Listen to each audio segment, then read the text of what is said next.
行为，然后跟家长互动培养的行为主要的一个方向。然后在上课的过程一定要，守秩序，要有那个秩序这样。所以要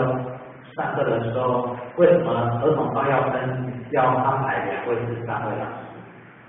他的用意就是要掌控秩序，让小孩子在这样的过程里面不会招来招去不然一个读经班的话，这样子那个效果、气氛、那个氛围就是，所以为什么安排2至3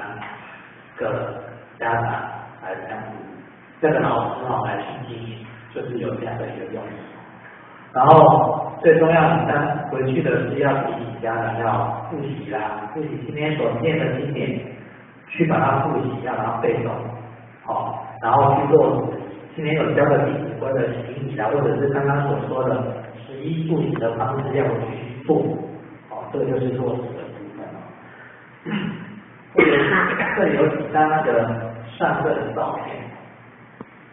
给大家看一下。